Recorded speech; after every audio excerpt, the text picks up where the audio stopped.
साल 1996 Bear Grylls 16,000 feet की ऊंचाई पर थे। सामने प्लेन के दरवाजे पर रेड लाइट ऑन थी। तभी अचानक से लाइट ग्रीन हो जाती है। एक आदमी प्लेन का दरवाजा खोलता है और जोर जोर से चिल्लाता है, गो गो गो। एक एक करके बियर के सारे फ्रेंड्स नीचे जंप कर जाते हैं। बियर थोड़े स्ट्रेस में थे और उनके पैरों में क्रैम्प्स पड़ रहे थे, बट फिर भी बियर नीचे देखते हैं, एक लंबी सांस लेते हैं और एंड में वो भी अपने पैराशूट के साथ नीचे जंप कर देते हैं। 1996 में बियर अपने आर्मी फ्रेंड्स के साथ अफ्रीका में छुट्टियां मना रहे थे और जी बॉम्बे में वो स्काई ड्राइविंग करने आए थे। सब कुछ प्लान के अकॉर्डिंग चल रहा था, पर तभी बियर के साथ एक बहुत बड़ी ट्रेजेडी हो गई। प्लेन से जंप करते ही बियर 200 किलोमीटर पर आवर की स्पीड से नीचे गिर रहे थे। 15,000 फीट, 10,000 फीट, 5,000 फीट। कुछ ही सेकंड्स के बाद बियर जमीन के सिर्फ 3,000 फीट की ऊंचाई पर होते हैं और फाइनली वो अपना पैराशूट ओपन करते हैं। बट पैराशूट खोलने के बाद बियर की स्पीड कम नहीं होती और वो तेजी से नीचे गिर रहे थे। बियर ने मन ही मन सोचा, मेरी नीचे गिरने की स्पीड कम क्यों नहीं हो रही, यह तो बहुत अजीब है। तभी बियर की नजर ऊपर अपने पैराशूट पर जाती है और ऊपर उन्हें कुछ ऐसा दिखता है जिसकी वजह से वो पूरी तरह से पैनिक में आ जाते हैं। बियर का पैराशूट हवा में ठीक से नहीं खुला था और इसकी रस्सियां पूरी तरीके से उलझ चुकी थी, जिसकी वजह से बियर की स्पीड कम नहीं हो रही थी और वो तेजी से नीचे गिर रहे थे। बियर ने पैराशूट को सीधा करना चाहा,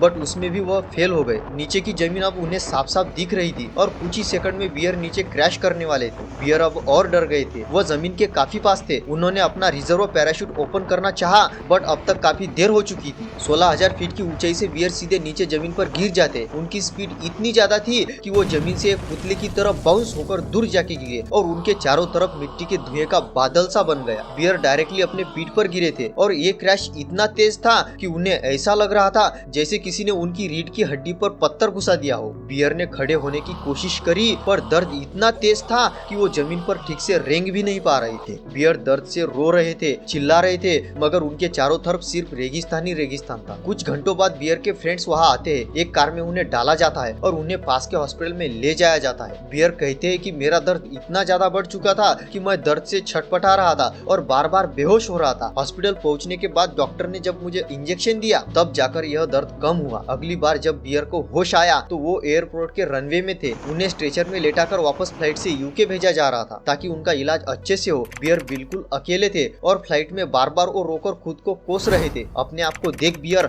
अपने आप को देख, तूने कितनी बड़ी गलती कर दी, सब कुछ खत्म हो गया। वहाँ पर पहुँचते ही बियर को हॉस्पिटल में एडमिट करवाया गया, जहाँ उनका एक्सरे होता है और डॉक्टर उनसे आके कहते हैं, बियर तुम्हारे स्पाइन की 3 मेन हड्डियां T8, T10 और T12 टूट गई है। बियर, पर डॉक्टर मैं ठीक तो हो जाऊंगा ना, क्या मैं फिर से चल पाऊंगा, बताइए ना। पर डॉक्टर ने इसका कोई जवाब नहीं दिया। उन्होंने बियर से कहा, देखो अभी हम कुछ नहीं कह सकते, तुम्हारी सर्जरी करना भी अभी पॉसिबल नहीं है। बेस्ट यही होगा कि हम वेट करें और तुम्हें रिकवर होने दे। बियर पैरालाइज्ड होते होते बचे थे। बियर की बैक को सपोर्ट करने के लिए मेटल का एक बहुत बड़ा ब्रेस लगाया गया था। दर्द इतना ज्यादा था कि बेड से 1 इंच हिलना भी बियर के लिए मुश्किल हो रहा था। एक्सीडेंट के 60 दिन बाद भी बियर उसी तरह से बेड पर पड़े हुए थे। बियर बार बार उस सीन को अपने दिमाग में रिपीट कर रहे थे और खुद को कह रहे थे, तू कितना बड़ा गधा है, पैनिक करने की जगह तू पैराशूट को धीरे से लैंड कर सकता था या फिर टाइम पर रिजर्व पैराशूट खोल सकता था। एक्सीडेंट के 90 दिनों के बाद बियर हॉस्पिटल से घर आ गए, बट अभी भी उनकी हालत सेम थी। बियर बेड में पड़े पड़े यही सोच रहे थे, क्या मैं वापस से आर्मी ज्वाइन कर पाऊंगा, क्या मैं वापस से चल भी पाऊंगा। तभी उनकी नजर उनकी दीवार पर लगे माउंट एवरेस्ट की एक फोटो पर गई। बियर और उनके पिता का हमेशा से सपना था कि वह माउंट एवरेस्ट क्लाइम करेंगे, बट बियर एवरेस्ट चढ़ना तो दूर, इवन खड़े होने की हालत में भी नहीं थे। बट तभी बियर ने कुछ ऐसा कर दिया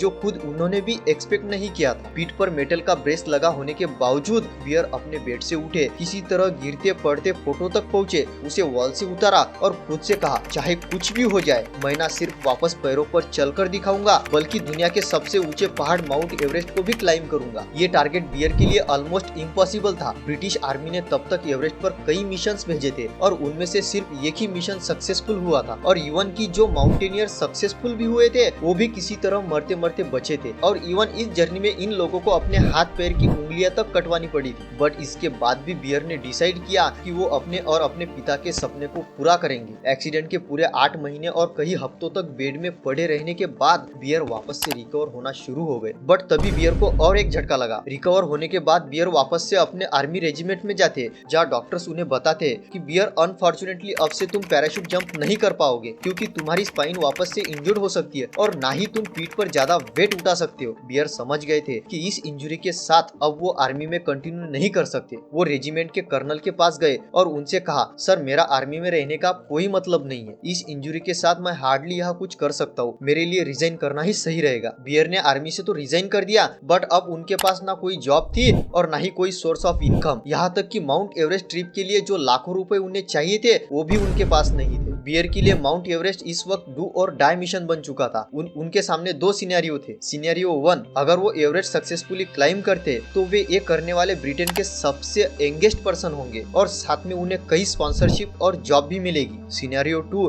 दूसरी तरफ बियर के लिए फेल होने के दो ही मतलब थे, या तो एवरेस्ट जैसे खतरनाक माउंटेन पर उनकी डेथ होगी या फिर पूरी लाइफ बिना किसी जॉब बिना किसी क्वालिफिकेशन के रहना और पूरी लाइफ एक फेलियर कहलाना। बियर के एक आर्मी फ्रेंड अपनी टीम के साथ एवरेस्ट पर जा रहे थे। बियर ने चुपचाप ये टीम ज्वाइन कर ली और अपने मिशन के लिए वो रेडी हो गए। बट अभी भी उनके सामने एक बहुत बड़ी प्रॉब्लम थी। एवरेस्ट जाने के लिए ऑलमोस्ट 50 लाख का खर्चा आना था और इतने पैसे बियर के पास नहीं थे। अगले एक महीने तक उन्होंने कई लोगों को चिट्ठियां लिखी ताकि उन्हें स्पॉन्सरशिप मिल सके बट हर जगह से वो रिजेक्ट हो गए। बट इसके बाद भी बियर ने हार नहीं मानी। एक के बाद एक 23 चिट्ठियां उन्होंने वर्जिन ग्रुप के ओनर सर रिचर्ड ब्रंसन को भेजी, जो कि खुद इस तरीके के एडवेंचर मिशन करते रहते थे, पर इसका जवाब उन्हें रिचर्ड ब्रंसन से नहीं मिला। तो बियर ने डिसाइड किया कि मैं खुद सर रिचर्ड के पास जाऊंगा और उनको अपना प्रपोजल सुनाऊंगा। बियर ने सर रिचर्ड का एड्रेस निकाला, ठंड में रात 8 बजे उनके घर गए और वहाँ पर डांट खाने के बाद भी किसी तरीके से उन्होंने उनके सिक्योरिटी गार्ड को चिट्ठी पकड़ा दी। बट इतनी मेहनत के बाद भी बियर को सर रिचर्ड का कोई रिप्लाई नहीं मिला। बियर अपने ड्रीम को किसी भी तरीके से हासिल करना चाहते थे और तभी हुआ भी कुछ ऐसा ही।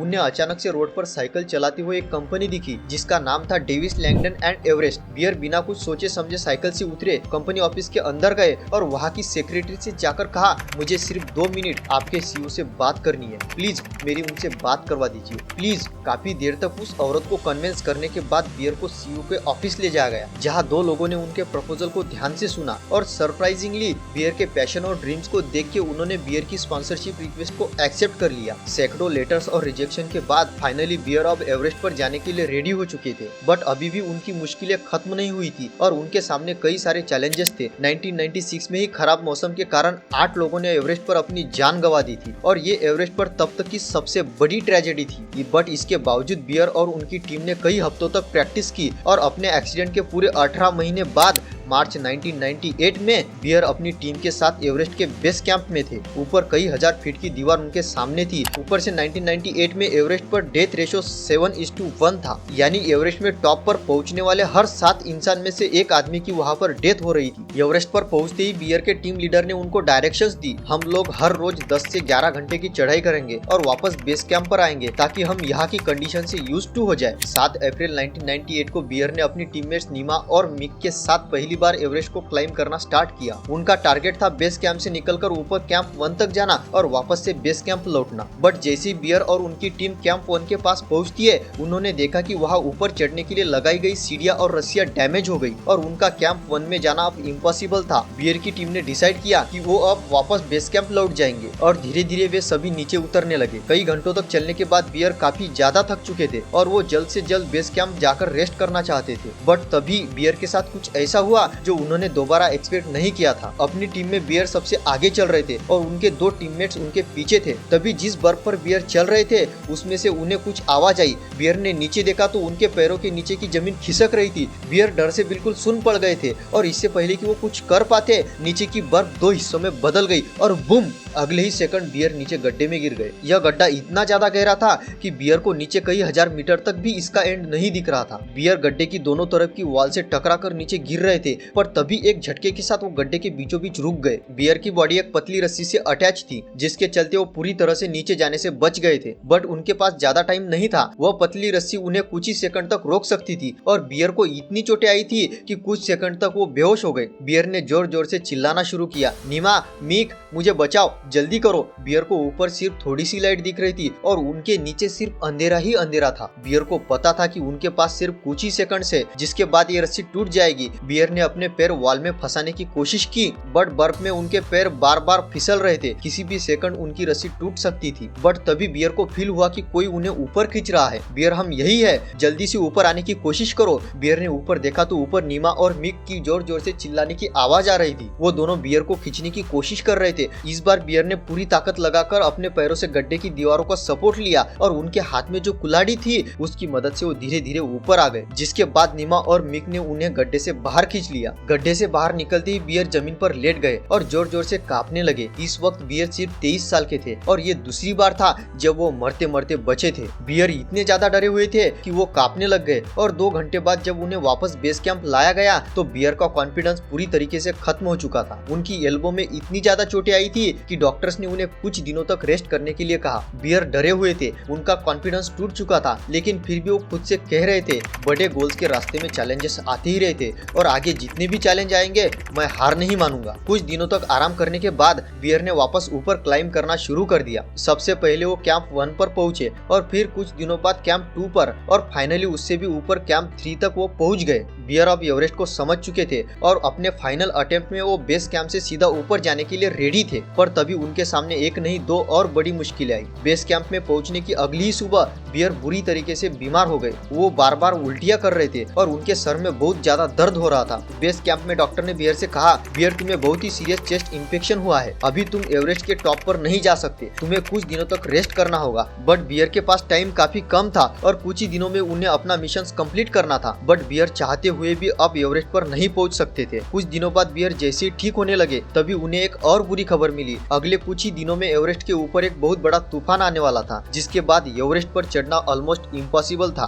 बियर अभी भी बीमार थे और उनके पास टाइम काफी कम था। उस दिन पूरी रात बियर प्रार्थना करते रहे, प्लीज भगवान मुझे एक चांस दे दो, मुझे जल्दी से ठीक कर दो, प्लीज प्लीज। तूफान माउंटेन के पास आ चुका था और बियर सिर्फ उस पहाड़ को देख रहे थे कि तभी उन्हें एक खबर मिली, बियर तुम्हारी किस्मत बहुत अच्छी है, आखिरी मूवमेंट में तूफान दूसरी तरफ मुड़ गया है, हमारे पास 2 दिन का एक्स्ट्रा टाइम है, क्या तुम रेडी हो? ये हमारा लास्ट चांस हो सकता है। हाँ मैं बिल्कुल रेडी हूँ, मुझे तो विश्वास ही नहीं हो रहा कि भगवान ने मेरी प्रार्थना सुन ली। अगले ही दिन बियर सुबह 10 बजे उठे और उन्होंने अपने फाइनल मिशन के लिए चढ़ाई शुरू कर दी। बीमारी की वजह से बियर थोड़ा वीक महसूस कर रहे थे, बट मौसम ठीक होने की वजह से उन्होंने अपनी पूरी एनर्जी इस मिशन में लगा दी और सिर्फ 52 घंटों में ही वो कैंप 3 में पहुंच गए। बियर बार बार खुद से कह रहे थे, पेशेंस रख, इस बार कोई गलती मत कर, पेशेंस से काम ले, धीरे धीरे आगे बढ़ता रहे और सिर्फ अपने अगले स्टेप्स पर ध्यान दे, तुझे टॉप पर पहुंचना ही होगा। बियर ने अपनी चढ़ाई जारी रखी और कुछ ही देर के बाद वो 26,000 फीट की ऊंचाई पर थे, जिसे एवरेस्ट का डेथ जोन कहा जाता है। यहाँ ऑक्सीजन इतना कम होता है कि यहाँ सिर्फ कुछ ही देर रहने से इंसान की मौत तक हो सकती है और एवरेस्ट पर ज्यादातर लोगों की डेथ भी यही होती है। बियर के आसपास कई सारी डेड बॉडीज पड़ी थी, जिनकी कुछ साल पहले यहाँ पर डेथ हो चुकी थी। बियर को अंदर से डर लग रहा था, उनका माइंड बार बार डेथ जोन के खतरे पर डाइवर्ट हो रहा था। अगले 24 घंटे में वो अपनी लाइफ का सबसे बड़ा रिस्क लेने वाले थे, बट बियर खुद से कह रहे थे there is no plan B. Bear और उनकी टीम ने रात तक वेट किया और टॉप पर पहुंचने के लिए उन्होंने चढ़ाई शुरू कर दी। बियर थके हुए थे और ऑक्सीजन की कमी के चलते उनका चलना मुश्किल हो रहा था। 17 घंटे की चढ़ाई के बाद फाइनली वो टॉप से सिर्फ 400 फीट दूर थे। बियर से पहले सिर्फ 30 ब्रिटिशर्स ही यहाँ तक पहुंच पाए थे और इस मोटिवेशन के साथ और अपने पहले एक्सीडेंट के 18 महीने के बाद बियर दुनिया के सबसे ज्यादा ऊंचाई वाले माउंटेन पर चढ़ चुके थे। सिर्फ 23 साल की एज में बियर ग्रिल्स एवरेस्ट को क्लाइंब करने वाले उस समय के सबसे यंगेस्ट ब्रिटिशर्स थे और उन्होंने इम्पॉसिबल को पॉसिबल करके दिखाया। थोड़े टाइम पहले बियर ग्रिल्स से पूछा गया कि 25 साल पहले जो आपका एक्सीडेंट हुआ था क्या उसकी पेन आपको आज भी होती है? तो बियर ग्रिल्स ने सोशल मीडिया पर अपनी ये फोटो दिखाई और कहा कि हाँ आज भी हर रोज मुझे बहुत पेन होती है, लेकिन क्या करे, हर इंसान को अपनी पेन से जूझना ही पड़ता है। आपने 48 लॉज ऑफ पावर इस किताब के बारे में बहुत कुछ सुना होगा, तो उस किताब को पढ़ते समय मुझे कुछ ऐसी कहानियां मिली जिन्होंने मेरा दिमाग हिला कर रख दिया। कहानियां छोटी छोटी ही है पर उससे जो लेसन्स निकल कर आए ना सच में बहुत पावरफुल है। उन सभी कहानियों में से टॉप की 15 कहानियां मैंने अलग निकाल कर उसकी एक वीडियो बनाई है। अगर आप उन कहानियों को सुनना चाहते तो लेफ्ट वाली वीडियो पर अभी क्लिक करें, नहीं तो बियर ग्रिल्स जैसी मेंटल टफनेस आप भी चाहते तो आपके विल पावर का स्ट्रांग होना बहुत जरूरी है। विल पावर पर मैंने एक डिटेल वीडियो बनाई है जो कि राइट साइड में आपके स्क्रीन पर दिख रही है। चलिए तो मैं आपको वहां पर ही मिलता हूँ। बाय।